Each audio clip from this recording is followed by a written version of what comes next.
तो दोस्तों ये वीडियो बहुत ही ज़्यादा खास होने वाली है और ये मॉन्स्टरवर्स की फ्यूचर पर एक तरह से लाइट डालने वाली है। तो दोस्तों ये वीडियो बहुत ज़्यादा खास है, इसलिए मैं कहूँगा कि एक सेकंड भी स्किप मत करना दोस्तों, क्योंकि इसके बाद आपको बहुत सारी चीज़ें पता लगने वाली हैं कि इसमें क्या हो सकता है। तो इस वीडियो में हम बात करेंगे कॉन्ग और सुको के फ्यूचर की, और यहाँ पर थोड़ी सी पास्ट की भी बात कर लेंगे दोनों की, जिससे आपको सब कुछ क्लियर हो जाए।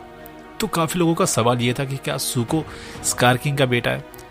तो दोस्तों इसका जो सही आंसर है वो है नहीं।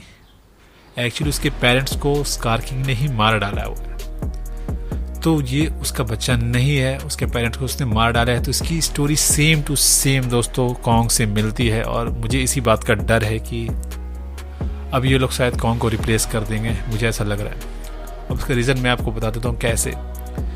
क्योंकि इसकी स्टोरी भी सेम बिल्कुल कॉन्ग की तरह है, तो लोग उससे बिल्कुल वैसे ही कनेक्ट कर पाएंगे जैसे कॉन्ग से करते थे।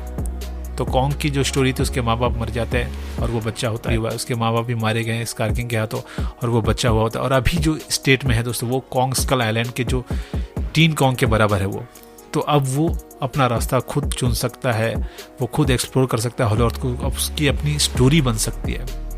और दोस्तों ये भी मैं आपको बता दूं, ये थोड़ा स्पॉइलर हो जाएगा, लेकिन यहाँ पर फीमेल कॉन्ग्स भी हैं जो बच्चे के साथ आपको यहाँ पर दिखेंगे। तो यहाँ पर फीमेल कॉन्ग्स भी आपको दिखने वाली हैं, क्योंकि काफ़ी लोगों के मन में सवाल था। मुझे याद है करीब 2.5 साल पहले मुझसे किसी ने सवाल पूछा क्या फीमेल कॉन्ग दिखने वाली है।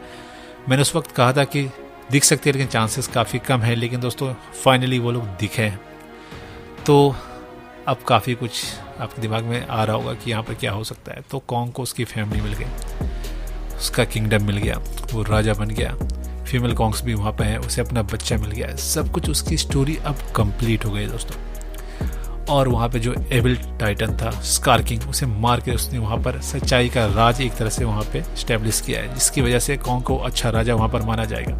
क्योंकि वो अभी तक जो राज कर रहा था स्कार किंग, वो काफ़ी ज़्यादा जुल्मी था, वो लोगों पर जुल्म करता था। लेकिन इस बार जो उन्हें राजा मिला है वो मिला है कॉन्ग, जो कि काफ़ी अच्छा राजा है। और इस बार प्रोटेक्टर एज, जैसे कि हॉलो अर्थ में अब शिमू है, जैसे सरफेस पे गॉडजिला है, तो उसे एक साथी भी मिल गया है। तो अब शायद गॉडजिला और कॉन्ग का कनेक्शन दोस्तों शायद ख़त्म होने वाला है, क्योंकि अब उसे शिमू मिल गई जो उसकी मदद करे, जो कि उससे भी ज़्यादा पावरफुल है गॉडजिला से। तो उसे अब सरफेस पे जाने की शायद ज़रूरत ना पड़े।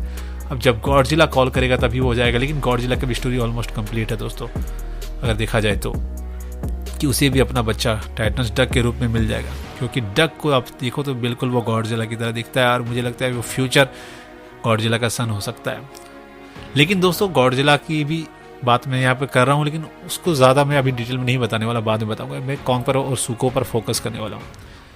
तो यहाँ पर दोनों एक दूसरे को मिलकर एक परिवार देने वाले हैं, सुको और कॉन्ग। तो फादर और सन की यहाँ पर जोड़ी हमें देखने वाली है दोस्तों। तो इस तरह से स्टोरी कंप्लीट होती है कॉन्ग की। अब उसके लाइफ में कुछ बचा नहीं है, उसने काफ़ी कुछ कर लिया, वो सब कुछ कर लिया जो उसे करना चाहिए था। फाइनली वो किंग बन गया। अब वो फाइनली हॉलॉर्थ में राज करेगा और अपनी जनता की यहाँ पर मदद करेगा। और यहाँ पर सुको अब उसका एक तरह से कह सकते हो उत्तराधिकारी होगा, जो उसके लिए फाइट करेगा। और प्रोटेक्टर के रूप में शिमू वहाँ पर है ही, और बहुत सारे टाइटन से एप्स हैं जो कि अब आज़ाद हैं, जो कि एक आर्मी की सही तरह से एक आर्मी बन के सच्चाई के लिए लड़ सकते हैं। तो कॉन्ग्स ने कितनी बड़ी बड़ी फाइट लड़ी है मुझे आपको बताने की ज़रूरत नहीं है दोस्तों। तो वो लोग काफ़ी पावरफुल हो जाएंगे इस बार। तो इसीलिए मुझे अब लगता है कि कॉन्ग की स्टोरी अब कंप्लीट है। लेकिन अब मॉन्स्टरवर्स को क्या करना है दोस्तों, लेकिन उन्होंने तो एक तरह से इशारा कर दिया है। आपको क्या लगता है कि फ्यूचर में अब कॉन्ग की मूवीज़ आने वाली हैं या फिर सुको की आने वाली हैं? कमेंट करके मुझे ज़रूर बताना। और ये वीडियो आपको कैसे लगी प्लीज़ कमेंट करके मुझे ज़रूर बताना।